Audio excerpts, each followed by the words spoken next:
Star Wars Battlefront 3. Battlefront 3. Yeah. Battlefront 3. So why are we trending? It's Battlefront 3, sir. Battlefront 3. Battlefront 3. Everyone wants it. Your friends, your barber, your dog, your crack sensei. There's not a soul on this planet that does not crave it with every fiber of their being, gingers included. But is it realistic? Is it even possible? Can we make the push as a community to get this baby flying off the ground? Well, luckily for the entire planet, I've done some deep research, finding things I haven't seen anyone talk about on YouTube yet, which has brought me to an exact percentage. Let's look at the cold, hard facts first. A former producer on Battlefront came out saying, within the next 2 to 3 years, BF2 remaster on the next console to release. That's coming first, which would be really nice. Fix Finfront, balance Vader, nerf Lando, maybe add Ahsoka and Ventress, I don't know. Maybe a live service. But after that's a success, which it would be, then BF3 work begins. It would take around 5 years to complete, pushing us to 2030 to 2032 for its release. And that's a little problem because there's a couple other things scheduled around that time as well. It's clear that DICE wants to. They had lots planned for Battlefront 2 before EA pulled the butt plug. If EA wanted to do this thing right now, Lucasfilm still has the final say. And even though the bitch is out of office, it's still not gumdrop certain that they ever would.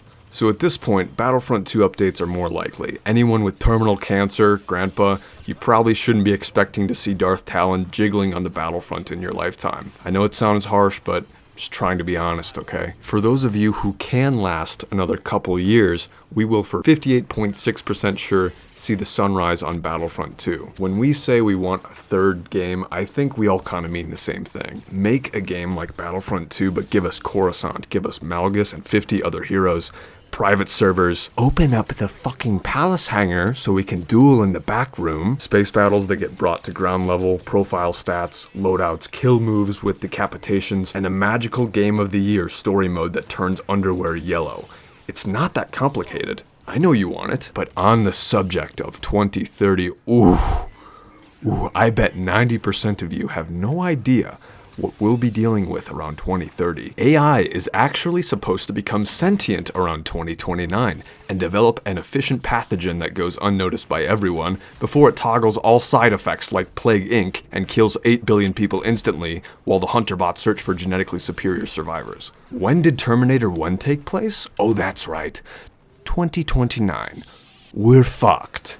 Battlefront 3, 0.007% chance. However, that's not all, folks. If we somehow make it out of the Rhino's ass with the superhuman synthetic gods, we're also due for a cute major pole shift on Earth. What's that gonna do? Only destroy absolutely everything and clear the way for the top dogs in Agartha to populate the surface. Every single slowdown, which all include a curvature of the motion vector, there is a major leap forward in speed and progress in the magnetic pole shift. And yes, it's clear we just had our curve in the vector, the slowdown or stalling of speed acceleration, and that means there is only one thing coming next. The major concern is, of course, that this will be the acceleration that takes us over the edge. I do hope we remember the now famous studies confirming that these magnetic pole shifts accelerate to rapid speeds that can bring the shift in less than 100 years. We have already eclipsed that time in this event, so it's anyone's guess how much time we have left.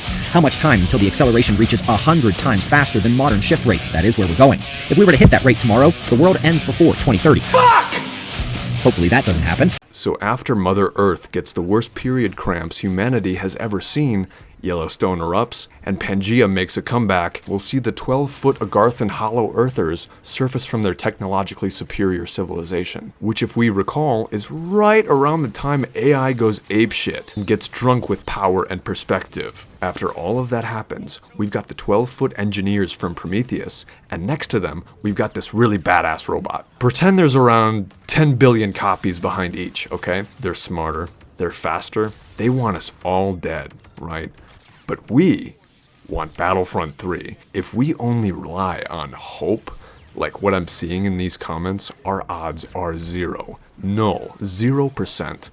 But if we gear the fuck up right now, learn everything there is to know about combat, neural implants, and the Frostbite engine, maybe around 100,000 of us survive after the first day of all this, after it goes down in 2030. Making our chances now a staggering 0.0000000 0.03 for Battlefront 3. But if that 100,000 of us can find our nuts, then find the land of Stockholm, Sweden, and build a fortress around DICE HQ, we're back in the game, guys. We all take shifts holding the line, adopting the Uberman sleep schedule, allowing us to fight 20 hours a day. We keep the bastards at bay while the dev team at DICE cooks Battlefront 3 with everything they've got. We surround Dennis with 50 of our most elite. After a couple years of horrific sacrifice, unthinkable horrors, the game will be finished and we'll have playable versions, but there will be billions more to eliminate, so we'll use the motivation of the disc, strap it to our helmets, and begin the push outward, all the while turning Stockholm into the juggernaut of our combined will. I expect there to be also sub 5% of those among us who will be working with the enemy, cyborg narcs that look like your favorite OnlyFans model, and mind-controlled vessels for the Agarthans who know the real deep shit about the arcane craft of the outer gods.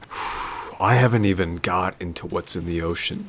Dear God. So assuming the artificial intelligence 100 times smarter than man doesn't off everyone, the magnetic poles don't gape the earth under our feet, and Nyarlathotep minds his P's and Q's, we'll have the opportunity to end the fucking war, making our odds for Battlefront 3 approximately 100.0%, repopulating the earth with the humans that held the fucking line for DICE, Darth Talon, and the glory of Battlefront.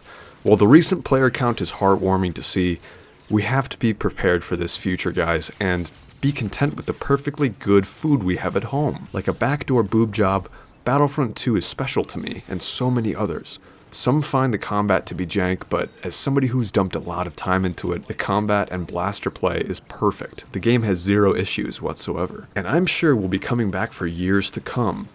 3 to 4 depending on when Ultron stops being shy. But I want to hear your thoughts on these statistics and who you'd want to see in Stockholm. I'm personally partial to the M4 Carbine 9-inch barrel assembly high-res optical scope with rail interface. We've been chatting for a while now, and I think it would be a great way to take things to a more intimate level.